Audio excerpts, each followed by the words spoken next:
শীতের মধ্যে যদি জবা গাছের মধ্যে এই জিনিসটা 1 চা চামচ দিয়ে দেন এবং আপনাদের গাছের পাতা কিন্তু চকচক করবে এবং গাছের প্রত্যেকটি শাখায় কিন্তু জবা গাছের কুড়িয়ে এবং ফুলিয়ে ভরে যাবে। এই একটা সিক্রেট টোটকা আজকের এই ভিডিওতে আমি আপনাদের সঙ্গে সহযোগ সহকারে সম্পূর্ণ একটা টিপস শেয়ার করতে চলেছি। বন্ধুরা, ভিডিওটা একদমই স্কিপ করবেন না। অনেকে বলছে ওদের জবা গাছের পাতা হলুদ হয়ে ঝরে পড়ে যাচ্ছে, অথবা কুড়ি হলুদ হয়ে ঝরে পড়ে যাচ্ছে, অথবা নতুন নতুন পাতা আসতে না আসতে সেই সমস্ত পাতা কুকড়ে যাচ্ছে, মরে যাচ্ছে। তো আজকের এই ভিডিওর মধ্যে আমি আপনাদেরকে A to Z ইনফরমেশন দেবো সমস্ত জবা গাছের বিষয়ে, যে কোনো আর সমস্যা আপনারা এই শীতের মধ্যে জবা গাছের মধ্যে দেখতে পারবেন না।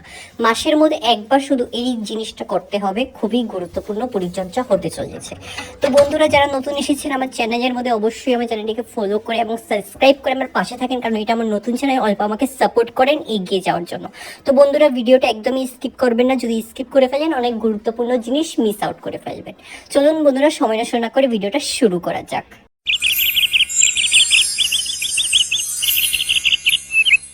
নমস্কার বন্ধুরা, কেমন আছেন সবাই? মিকি মিনিস গার্ডেন্সের মধ্যে আপনাদের সকলকে স্বাগত জানাচ্ছি।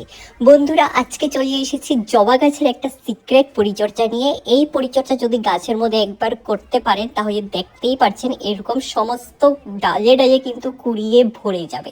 আর এই সমস্ত কুড়ি কিন্তু অনেকটাই স্ট্রং হবে, হলুদ হয়েও ঝরে পড়বে না এবং ফুল ফুটার পরেই কিন্তু সেটা ঝরে পড়বে। তো এখানে দেখতেই পাচ্ছেন ছোট ছোট নতুন নতুন পাতাও হচ্ছে এবং প্রত্যেকটি ডালে ডালে কিন্তু কুড়িয়ে ভরে গেছে এই শীতের মধ্যে। আর ফুলটার সাইজও দেখেন এবং প্রচণ্ড সুন্দর একটি কালার।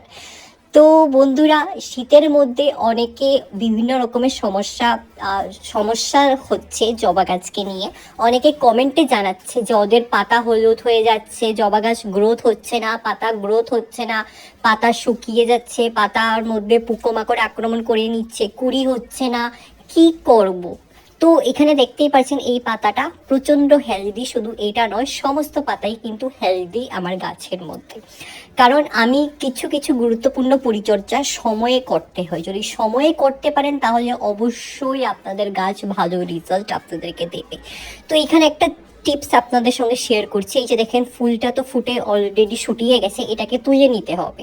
এটা অটোমেটিক আপনারা অপেক্ষা করবেন না যে অটোমেটিক ঝরে পড়ে যাবে, একদমই নয়। তো অনেকে কি করে, এই যে দেখেন এখানে ছিঁড়ে দেয় এবং ছিঁড়ে ফেলে দেয় ফুলটা। তো এইটা কিন্তু সঠিক প্রসেস নয়। যদি ফুল ফোটাও থাকে এরকম ছিঁড়তে হয় না। তার পিছন কারণ হলো এই যে ডাটাটা দেখেন, ডাটাটা কিন্তু গাছের মধ্যেই থাকে। আর তার পরবর্তীতে কিন্তু গাছের সমস্ত এনার্জি এই ডাটাটাকে শুকনো হতে, ডাটাটাকে ফেলতে দিয়ে দেয়। তার পরবর্তীতে কিন্তু গাছের মধ্যে আর কোনো কুড়ি আসে না। তো সঠিক প্রসেস হলো এই যে দেখেন, ডাটা সহ কিন্তু ডাটার সেই আগার মধ্যে গিয়ে কিন্তু এরকমভাবে ফুলগুলোকে পারবেন। যখনই ফুল পারবেন এরকম প্রসেসে ফুল পারবেন, আর শুকিয়ে যাওয়ার পর কিন্তু এরকম প্রসেসেই কিন্তু ফুলটাকে পেরে নেবেন। এটা হলো সঠিক প্রসেস গাছকে স্ট্রেস ফ্রি রাখার জন্য। তো আমি কিন্তু সমস্তগুলোর মধ্যে কিন্তু ফুলগুলোকে পেরে নিচ্ছি। আর ফুল পাড়ার পর কিন্তু অনেকে কি করে, এই ফুলগুলোকে ফেলে দেয়। আপনারা একদমই ফেলবেন না। এইটার থেকেও কিন্তু একটা ভালো ভার্মি কম্পোস্ট আমরা তৈরি করতে পারবো। এটা কিছুদিনের জন্য আপনারা রেখে দেবেন একটা জায়গাতে, ভালো করে শুকিয়ে কড়কড়া হয়ে যাবে। তারপরে কিন্তু আপনারা এই যে সেটা ভার্মি কম্পোস্ট তৈরি হবে, এটাই কিন্তু আপনারা মাটির মধ্যে মিশাতে পারবেন। আর এখানে দেখেন আরেকটা জিনিস আপনাদেরকে বলছি, অনেকে বলে ওদের পাতা হলুদ হয়ে যাচ্ছে। তো হলুদ পাতা যখন এরকম আপনারা লক্ষ্য করবেন সবুজ থেকে হলুদে কনভার্ট হচ্ছে বা হলুদ হয়ে গেছে, সেই সমস্ত পাতাগুলোকে কিন্তু গাছ থেকে তুলে নেবেন।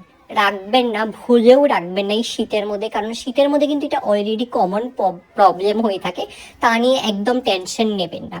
আর মাটি শুকনো হওয়ার পরেই কিন্তু মাটির মধ্যে জল দেবেন। অতিমাত্রায় জলেও কিন্তু গাছের পাতা হলুদ হয়ে যায়। আর এই যে দেখেন এই সমস্ত হাইব্রিড ভ্যারাইটি। এবার চলুন আপনাদেরকে খাবারের প্রসেসটা বলি, যে কি খাবার গাছের মধ্যে দিতে হবে। এটা দেখেন, এটা হলো দইয়ের কৌটো। তো দই কিন্তু অলরেডি এগিয়ে আছে, আমি কিন্তু ধুয়ে টুয়ে ফেলিনি। তার পরবর্তীতে কিন্তু অল্প জাস্ট কয়েকটা পিঞ্চ হলুদ গুঁড়ো এখানে মিশিয়ে দিচ্ছি। তারপরে অল্প নর্মাল জল দিয়ে ডাইলিউট করে এই জৈব খাবারটা এটা গাছের মধ্যে আমি দিয়ে দেবো, কারণ এটির মধ্যে অনেক রকমের ক্ষমতা থাকে গাছের মধ্যে কুড়ি আনার এবং ফাঙ্গাস থেকে গাছকে বাঁচানোর। হলুদ হলো গাছের ডক্টর, ইনফ্যাক্ট একটা গাছ প্ল্যান্টের ডক্টর। এটার অনেক মাত্রা গুণ আছে, সমস্ত নিউট্রিশন এটির মধ্যে অ্যাডেড। এই জিনিসটা আপনারা সপ্তাহের মধ্যে অথবা মাসের মধ্যে একবারই দেবেন। এক সপ্তাহে একবার দেবেন, তারপরে আবার 3-4 সপ্তাহ পর তারপর আবার দেবেন। তার পরবর্তীতে কিন্তু এই জিনিসটা আপনারা গাছের মধ্যে স্প্রে করতে পারেন, খুব ভালো রেজাল্ট আপনারা পাবেন। 2 সপ্তাহের মধ্যে একবার করে স্প্রে করবেন, গাছের পাতা লতা একদম কুঁকড়ে যাবে না, একদম সুস্থ থাকবে। তো এখানে দেখতেই পাচ্ছেন সমস্ত গাছ কিন্তু আমার অলরেডি কুড়িয়ে ভরে আছে এবং আরও ভরছে। তো চলুন বন্ধুরা, যদি আপনাদের এই ভিডিওটা ভালো লেগে থাকে তাহলে অবশ্যই আপনারা আপনাদের প্রিয় গার্ডেনিং ফ্রেন্ডসের সঙ্গে ভিডিওটা শেয়ার করবেন, আর অবশ্যই আমার চ্যানেলকে সাবস্ক্রাইব করে আমার পাশে থাকবেন। ধন্যবাদ।